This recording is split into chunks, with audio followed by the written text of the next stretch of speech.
नमस्ते प्यारे बच्चों। तो आइए आज हम इस वीडियो के माध्यम से कक्षा 8वीं की सामाजिक विज्ञान हमारा अतीत ये दिया गया है, इसमें इतिहास इसका हम जो है अध्याय जो 6 दिया गया है, देसी जनता को सभ्य बनाना और राष्ट्र को शिक्षित करना, ये हम समझेंगे और अपनी एड ग्रेड अभ्यास पुस्तिका में भर लेंगे। देखिए, इसके पहले वाले जो अध्याय थे वो हमने पिछली वीडियो के माध्यम से समझ लिए थे। यदि आप किसी कारणवश से इनको नहीं समझ पाए हैं और एड ग्रेड बुक में नहीं भरा है तो देखिए, आपको हमारे जो इस चैनल पर प्लेलिस्ट दी गई है, प्लेलिस्ट पर जाकर के आप उसको देख सकते हैं। तो कुछ बच्चों के कमेंट्स भी हैं कि प्लेलिस्ट पर कैसे जाएं। तो देखिए, जैसे मान लीजिए मैं आपको थोड़ा बता रहा हूं, यहाँ पर थोड़ा यहाँ समझ लें। तो देखिए, जैसे मान लीजिए आपको ये इस प्रकार से वीडियो देख रहे होते हैं, तो वीडियो में ये गणित वाले सर है, आप यूट्यूब पर सर्च करें। सबसे पहले तो देखिए, ये गणित वाले सर ऐसा लिख दें और इसको सर्च करके, जैसे ही आप इसको सर्च करते हैं तो सर्च करने के बाद आपको यहाँ पे देखिए प्ले लिस्ट दिखेगी। ये लिखा हुआ है क्या? PLAYLIST प्ले लिस्ट, ठीक है ना। तो प्ले लिस्ट पर आपको क्या करना, क्लिक करना। जैसे ही आप इस पर क्लिक करते, देखिए मैंने क्लिक किया तो क्लिक करने पर आगे देखिए हमें ये प्ले लिस्ट की वीडियो दिखने लगेंगी। देखिए, ये दी गई है कक्षा 8वीं की वीडियो और इसमें हम क्या समझ रहे हैं, सामाजिक विज्ञान। ये सामाजिक विज्ञान है जो कि हमारे 1 से 5 पार्ट तक सभी प्ले लिस्ट पर आपको ये वीडियो मिल जाएंगी। आप इसको क्लिक कर दीजिए, ठीक है ना। क्लिक करेंगे तो सभी वीडियो आपको प्राप्त हो जाएंगी, ठीक है। तो देखिए, अब हम इसका जो है यह पार्ट 6 दिया गया है, अध्याय 6, इसको समझ रहे हैं। देसी जनता को सभ्य बनाना, राष्ट्र को शिक्षित करना। इसके जो ऑब्जेक्टिव प्रश्न यहाँ पे दिए गए हैं, इनको देखिए। प्रश्न 1 दिया गया है कि एशियाटिक सोसाइटी ऑफ बंगाल का गठन किया गया था। कब किया गया था या किसने किया था? तो विलियम जोन्स ने। किसने किया था? विलियम जोन्स ने। सी वाला ऑप्शन हम यहाँ पे इसका भर देंगे, ठीक है। चलिए आगे देखिए। आगे इसमें प्रश्न क्रमांक 2 दिया गया है कि प्राच्यवादी किन्हें कहा जाता था। तो जो प्राच्यवादी थे, प्राच्यवादी वे लोग होते थे जो एशिया की भाषा और संस्कृति का ज्ञान रखने वाले होते थे, ठीक है। तो इसका जो है यहाँ पे हम बी वाला ऑप्शन सही करेंगे और यहाँ पे इसको लिख देंगे, ठीक है। चलिए आगे देखिए। इसका अगला प्रश्न क्रमांक 3 दिया गया है और 3 में देखें तो 3 में यहाँ पे दिया गया है कि प्रश्न क्रमांक 3 देखें, ये है प्रश्न क्रमांक 3। ये प्रश्न क्रमांक 3 में है 1835 का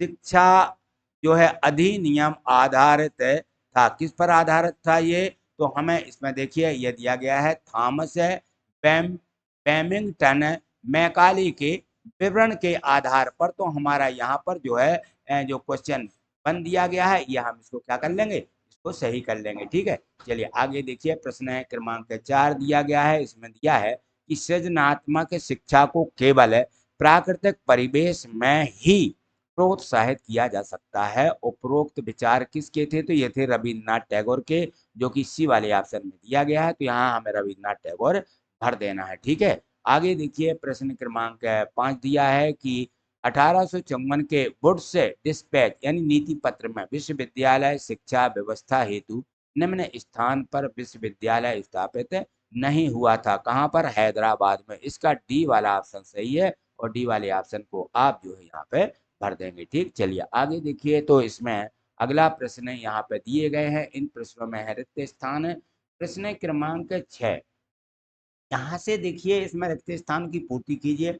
ये रिक्त स्थान की पूर्ति इसी वर्ष की जो एड ग्रेड अभ्यास पुस्तिका है इसमें आए हैं और इसी प्रकार से हमारे वार्षिक परीक्षा में भी पूछे जाते हैं। और जो ये यहाँ पे ऑब्जेक्टिव प्रश्न है, इन सभी ऑब्जेक्टिव प्रश्नों को आपको बहुत अच्छे तरीका से समझ लेना है। क्यों समझ लेना है? क्योंकि देखिए, जो बच्चे मीन्स का मेरिट की तैयारी कर रहे होते हैं उनके लिए यही इसी प्रकार के ऑब्जेक्टिव प्रश्न और ये खाली स्थान से बने हुए ऑब्जेक्टिव प्रश्न पूछे जाते हैं। क्यों? क्योंकि जो बच्चे मीन्स का मेरिट की परीक्षा देना चाहते हैं, अभी उनका नोटिफिकेशन आने वाला है। तो आप यदि इस प्रकार से मीन्स का मेरिट की तैयारी करना चाहते हैं, और क्यों करना चाहते हैं, देखिए जो बच्चे कक्षा 8वीं में मीन्स का मेरिट की परीक्षा में पास हो जाते हैं उनके लिए शासन 12,000 रुपया सालाना स्कॉलरशिप देती है 12वीं तक। तो आपको जरूर इसकी तैयारी करना है और फॉर्म भरना है। तो आपको यह सारी जानकारी इसी चैनल के माध्यम से मिलती रहेगी, ठीक है। तो चलिए यहाँ देखिए। प्रश्न क्रमांक 6, रिक्त स्थान की पूर्ति कीजिए। यहाँ दिया गया है कि वारेन हेस्टिंग्स प्राच्यवादियों के समर्थक थे। क्या थे? समर्थक। बी में दिया गया है कि वुड्स डिस्पैच नीति पत्र के द्वारा भारत में प्राच्यवादी ज्ञान के स्थान पर यूरोपीय शिक्षा अपनाने का निर्णय लिया गया। प्रश्न क्रमांक सी, 1854 के वुड्स डिस्पैच, ये उसमें भी हमने देखा है ऑब्जेक्ट यही दिया था ना 1854 में, मतलब यहाँ पे बहुत ढेर सारे किसका नीति पत्र, तो वुड्स डिस्पैच नीति पत्र द्वारा शिक्षा पर सरकार का नियंत्रण स्थापित हुआ। ठीक है, अब यहाँ डी देखें, डी में दिया गया सन 1791 में बनारस हिंदू कॉलेज की स्थापना की गई थी। कब? 1791 में बनारस हिंदू कॉलेज। महात्मा गांधी की दृढ़ मान्यता थी कि शिक्षा केवल भारतीय भाषाओं में दी जानी चाहिए। किसकी मान्यता थी? महात्मा गांधी जी की। चलिए प्रश्न क्रमांक अगला समझिए, इसमें दिया गया है प्रश्न क्रमांक 7 कि वर्नाकुलर से आप क्या समझते हैं, इसका क्या असर है। तो यह शब्द आमतौर पर देखें तो मानक भाषा से अलग किसी स्थानीय भाषा या बोली के लिए इस्तेमाल किया जाता है, और भारत जैसे औपनिवेशिक भारत में अंग्रेज रोजमर्रा इस्तेमाल की स्थानीय भाषाओं और समाजवादी शासकों की भाषा अंग्रेजों के बीच फर्क को चिन्हित करने के लिए इस शब्द का इस्तेमाल करते थे। ठीक है, तो ये यहाँ पे दिया गया है। अगला प्रश्न देखें तो इसमें दिया गया है, यहाँ देखिए ये दिया गया है प्रश्न क्रमांक 8। इसमें दिया गया है कि अंग्रेजों का सांस्कृतिक मिशन क्या था। अंग्रेजों का सांस्कृतिक मिशन था कि उन्हें देसी समाज को सभ्य बनाना और उनके रीति रिवाजों और मूल्य मान्यताओं को बदलना, ये था उनका सांस्कृतिक मिशन। प्रश्न क्रमांक 9 देखें तो प्रश्न क्रमांक 9 में दिया गया है कि शिक्षा के संबंध में जो अरबिंदो घोष के थे उनके क्या विचार थे।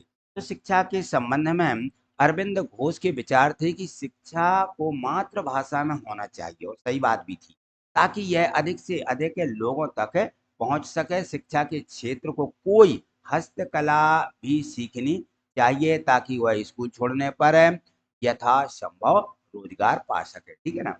चलिए अगला प्रश्न देखते हैं। अगला प्रश्न यहाँ पे दिया गया है प्रश्न क्रमांक 10 है।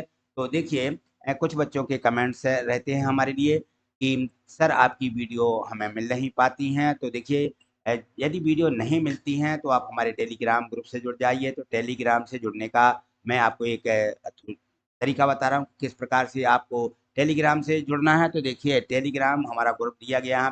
तो जिन बच्चों को हमारे वीडियो नहीं मिल रही हैं तो उनके लिए बहुत अच्छा ये उपाय है कि आप हमारे टेलीग्राम से जुड़ जाएं या व्हाट्सएप से जुड़ जाएं। तो कैसे जुड़ेंगे इसके लिए देखिए, आप जो भी वीडियो देख रहे हैं उस वीडियो में यहाँ पर डिस्क्रिप्शन दिया रहता है। कैसा दिया रहता है देखिए, मैं आपको बता रहा हूँ। ये डिस्क्रिप्शन का मतलब है कि यहाँ मोर लिखा हुआ है। इस मोर पर आप जैसे ही क्लिक करते हैं तो इस पर देखिए मैंने क्लिक किया, तो क्लिक करने पर देखें डिस्क्रिप्शन कैसा खुलता है। ये इस प्रकार से उसी में डिस्क्रिप्शन खुल जाएगा। तो इस डिस्क्रिप्शन में मेरे टेलीग्राम से जुड़ने के लिए देखिए ये दिया गया है टेलीग्राम पे के लिए लिंक। इस लिंक पर क्लिक करेंगे तो जैसे ही आप इस पर क्लिक करते हैं तो नीचे आपको इस प्रकार से दिखने लगेगा, और यहाँ देखें तो ये नीचे लिखा रहेगा आपका यहाँ पे ज्वाइन लिखा है ना। इस ज्वाइन पर क्लिक करेंगे तो टेलीग्राम से जुड़ जाएंगे। और यदि मान लीजिए आपको व्हाट्सएप पर जुड़ना, तो ये देखिए ये व्हाट्सएप की लिंक है, ये व्हाट्सएप पर क्लिक कर दीजिए। जैसे ही आप व्हाट्सएप पर क्लिक करते हैं तो आपको यहाँ देखें व्हाट्सएप पर ऊपर आपको लिखा मिलेगा फॉलो। ठीक है ना, तो ये देखें ये खुल जाएगा ये पूरा पेज इस प्रकार से, और यहाँ देखिए ये फॉलो लिखा हुआ है, लिखा है ना, तो इस फॉलो पर क्लिक कर दीजिए। तो जैसे ही आप इस पर क्लिक करते हैं तो व्हाट्सएप पर जुड़ जाएंगे। और इन सब पर जुड़ने का मतलब यानी आपको यहाँ सभी वीडियो प्राप्त हो जाएंगी। ठीक है, तो बिल्कुल आपको कोई दिक्कत नहीं है। इस प्रकार से आप इस पर जुड़ करके सभी वीडियो आप देख सकते हैं और सभी विषयों की भी देख सकते हैं। यहाँ देखिए अब हम आगे देखते हैं। अगला जो हमारा प्रश्न है क्रमांक 10 दिया गया था, इसमें दिया है कि अंग्रेजी भाषा सिखाने की जरूरत है पर मैकाले ने जोर क्यों दिया है। तो देखिए अंग्रेजी भाषा सीखने की जरूरत है पर मैकाले ने इसलिए जोर दिया क्योंकि उनका मानना था कि अंग्रेजी के ज्ञान से भारतीयों को दुनिया की श्रेष्ठतम साहित्य की कृतियों को पढ़ने का मौका मिलेगा। इसलिए वो कहते थे कि अंग्रेजी जरूर सीख लीजिए। अंग्रेजी पढ़ाना लोगों को सभ्य बनाने, उनकी रुचियों, मूल्यों और संस्कृति रहती है उसको बदलने का रास्ता से वो सजग हो जाती थी। ठीक है, चलिए अगला प्रश्न क्रमांक दिया गया है प्रश्न क्रमांक 11 है। इसमें दिया है कि जेम्स मिल की राय में देसी जनता का दिल किस प्रकार जीता जा सकता था। तो जेम्स मिल की राय थी कि देसी जनता का दिल जीतने के लिए हिंदुओं और मुसलमानों को वही पढ़ाया जाना चाहिए जिससे वे पहले ही परिचित हैं और जिससे वे आदर और महत्व देते हों। तो हमें उनको ऐसी चीजें पढ़ाई जाने चाहिए, एक विचार थे। अगला प्रश्न देखिए, प्रश्न क्रमांक 12 दिया गया है कि चार्ल्स वुड्स डिस्पैच जो नीति पत्र है उसमें क्या संदेश था। तो चार्ल्स वुड डिस्पैच से भारत में लागू की जाने वाली शिक्षा नीति की रूपरेखा को दोहराया गया है और इस दस्तावेज में यूरोपीय शिक्षा का आर्थिक लाभ बताया गया है।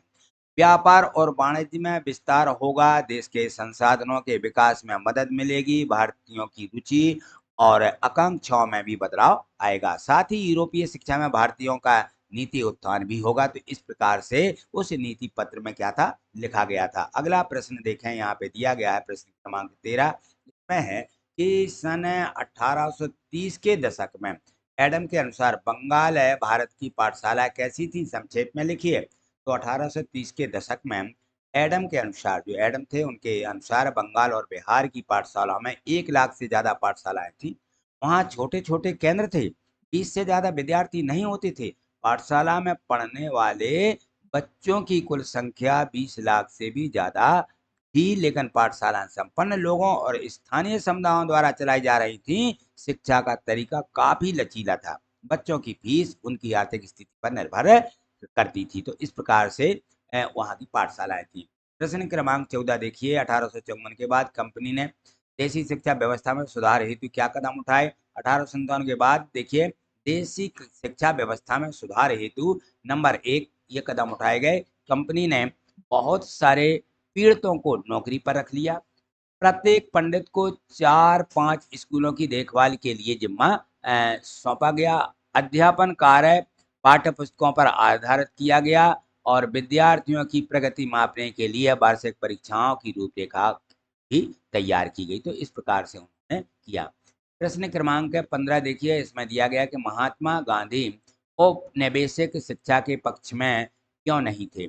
तो महात्मा गांधी औपनिवेशिक शिक्षा के पक्ष में नहीं थे क्योंकि उनका कहना था कि औपनिवेशिक शिक्षा ने भारतीयों के मस्तिष्क में हीनता का बोध पैदा कर दिया है और जो औपनिवेशिक शिक्षा है इसके संपर्क में आकर के भारतीय पश्चिमी सभ्यता को श्रेष्ठ मानने लगे हैं और अपनी संस्कृति के प्रति उनका गौरव भाव नष्ट हो गया है। उन्होंने कहा कि इस शिक्षा में विष भर दिया है, उन्होंने इसमें विष भरा हुआ है। तो ऐसा महात्मा गांधी का मानना था। चलिए अगला प्रश्न देखिए, इस प्रश्न में दिया गया है कि शांति निकेतन की स्थापना किसने की और क्यों की थी। तो देखिए, शांति निकेतन की स्थापना रविन्द्रनाथ टैगोर ने यह 1901 में की थी। उनका मानना था कि एक ऐसा स्कूल खोला जाए जहां बच्चे खुश रहे और वहां पे अध्ययन कर सके, जहां वे मुक्त और रचनाशील हों, जहां वे अपने विचारों और आकांक्षाओं को समझ सके। उनका मानना था कि सृजनात्मक शिक्षा को केवल प्राकृतिक परिवेश में ही प्रोत्साहित किया जा सकता है। अतः उन्होंने कोलकाता में 100 किलोमीटर दूर ग्रामीण परिवेश में शांति निकेतन की स्थापना की। प्रश्न 17 देखिए, इसमें दिया है कि शिक्षा के संबंध में रविन्द्रनाथ टैगोर और महात्मा गांधी के विचारों पर क्या अंतर था। तो दोनों में क्या अलग अलग ऐसे विचार थे। तो देखिए, इसमें नंबर 1 दिया गया है, इनके विचार थे कि गांधी जी की पश्चिमी सभ्यता के अत्यधिक आलोचक थे, जबकि टैगोर पश्चिमी शिक्षा के अच्छे तत्वों को अपनाना चाहते थे। महात्मा गांधी जी कला और संगीत के माध्यम से शिक्षा के समर्थक थे, जबकि टैगोर ने उन्हें शिक्षा में महत्वपूर्ण नहीं माना था। किसको, जो यहाँ पे संगीत कला थी। महात्मा गांधी ने बच्चों के संपूर्ण विकास और जातिवाद को खत्म करने पर जोर दिया, जबकि टैगोर शिक्षा के माध्यम पर आत्म प्राप्ति पर जोर देते थे। ठीक, चलिए अगला प्रश्न देखिए।